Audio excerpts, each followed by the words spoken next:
Someone who brings a unique perspective to the conversation. Ehren Cruz is not only a founding board member of the Pearl, but he's also a master ceremonialist and a certified harm reductionist. And he advocates for preserving the cultural wisdom of plant medicine traditions. So he also provides coaching for rites of passages for plant journeys through his retreat center, Spark. And a lot of Ehren's work is about ensuring that we move forward with psychedelic therapies. We also honor the indigenous knowledge and wisdom from which they originate. So let's welcome Ehren Cruz. Thank you so much, Jackie. It is such a sincere honor to be a part of this experience again with you all today and to share on behalf of the ceremonial traditions and culture here. I think we're at a vital juncture in this third wave that is rising, that we honor the therapeutic and the protocols and the deep diligence that has come into this work, but we also recognize and remember the deep time and the lineages before us, the ancestry that has held these traditions sacred. So I'd first like to open just for a moment with a moment of silence. We are on Chilagi, Cherokee, First Nation land. We are on sacred land out here, and this sacred land actually used to be known as the land of the sky.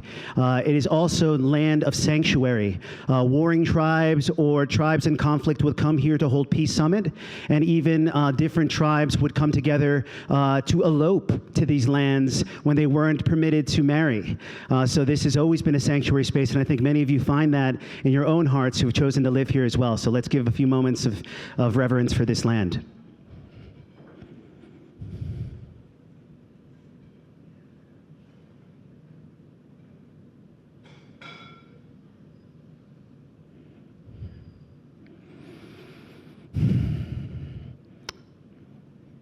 Thank you.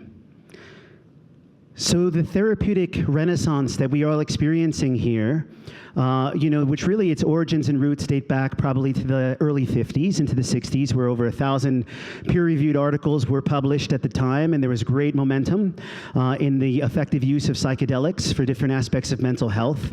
That is about 70 years old.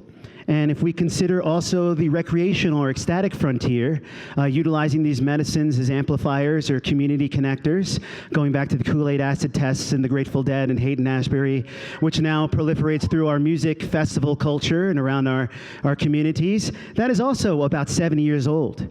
But I want to draw our attention to the deep time of psychedelics, as they say in the Roper University, the thousands of years that these medicines have been used sacramentally through traditions and ancient civilizations as well as First Nations across the world. Now, if we go back to the cave paintings in France and Spain and Northern Africa, 10, 12,000 years ago, massive football field-sized paintings showing different ritual and culture and ceremony, and all around the edges, little mushrooms, little mushrooms. You go back to Terence McKenna and the stoned ape theory and Paul Stamets now, and they think that these mushrooms, these plants, these medicines were catalysts of inspiring creativity, birthing our cosmology, perhaps even giving us a sense of wonder about each other to start gathering into civilizations and communities. So that was very prevalent in all these ancient traditions and paintings. Then you kind of move beyond into the Kaikion, the sacred brew outside of the Eleusinian mysteries, revered for 2,000 years, drank with great reverence, a once-in-a-lifetime pilgrimage for 24 miles with fasting to drink the psychedelic beverage to teach you lessons of the soul, aspects of the Dionysian mysteries and pre-canon Christianity, drinking the ergotted wines, bringing people into ecstasis. Across the world, into the Soma of the Rig Veda and the Indians, the indigenous Indians before the original the Hindu tradition. The Soma brew was mentioned 100 times as the medicine mushroom within, giving great visions. The mana of the Judaic and Zoroastrian traditions. The fly algoric mushroom of the Mongolian shaman. The psilocybin of the Druidic and Celtic traditions. We have the iboga of the Bwiti tribe, which ibogaine now is one of the most powerful medicines for narcotics and relieving people that are dealing with deep addiction, that are hopeless, and are now going through sessions and ceremonies with the iboga and finding great great promise in their ability to move through life, the purity of the Aborigine tradition. We have San Pedro and Huachuma, founders of rituals, tools that are 8,000 years old, using the San Pedro cactus medicine in the Andean Peruvian curanderos that are now practicing to this time.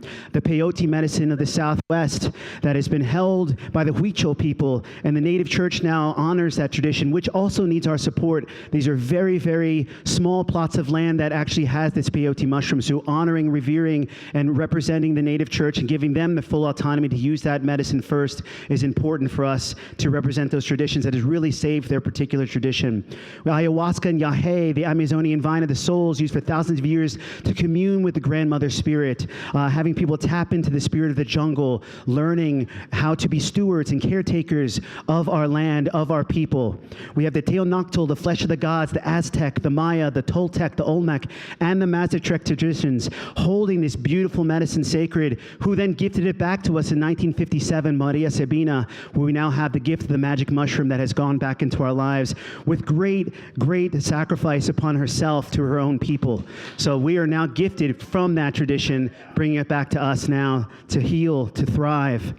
There's countless other medicine traditions holding plants ceremonied sacred in the deep time, and many of these traditions have suffered greatly in persecution and continue to be forgotten and threatened by the colonization mindset of these medicines, the idea that we are owners of these medicines, that we control these medicines, when really we are stewards of these medicines. We are here to treat them as resources, to utilize them as catalysts for transformation and change, but to have great intention, great care, great sacredness in how we support these medicines with one another and represent with reciprocity back to the caretakers of the forest and the caretakers of the lands who actually host and create these medicines here. The Pro recognized the importance of this, and they had indigenous values and support when they, our dear friend Sophia Rockland had her book When Plants Dream, and we were able to donate a lot of those proceeds back to the Amazon, the Sequoia tribe, of any of the things that we had raised for the Pearl, back to the Amazonian forest, back to those caretakers of that particular medicine. So we are very, very active in understanding the value of indigenous culture and the value of those medicines in our own lifetime. So the medicine teaches us again to live in stewardship of community, to proceed in this emergence with reciprocity, to remember that we are adolescents in how we are treating these medicines now in our own development in the West, and that we actually have to look back to the ancestors, the keepers, the First Nations who have been working with these medicines for thousands of years. They are teachers. Their wisdom is quiet and subtle. They listen to the harmony of the music of the ceremony and ritual. They feel with intuition into the soundscape, into the souls of those that they care for. They come with compassionate hearts. They represent each one of us in our own capacity to dig deep within ourselves, to find the healing intelligence within, and allow these plants to then allow us to move back into our central nature. Who were we before the traumas, before the wounds? What was the wonder in our hearts? What were the creator that was within us when we ran upon the fields and didn't check our watches, remembered how beautiful this world is?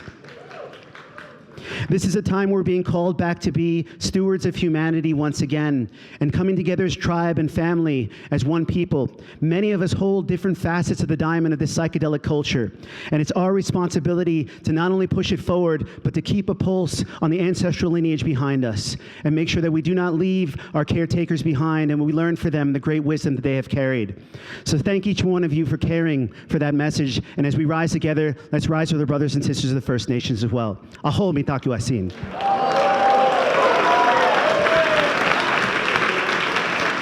well said.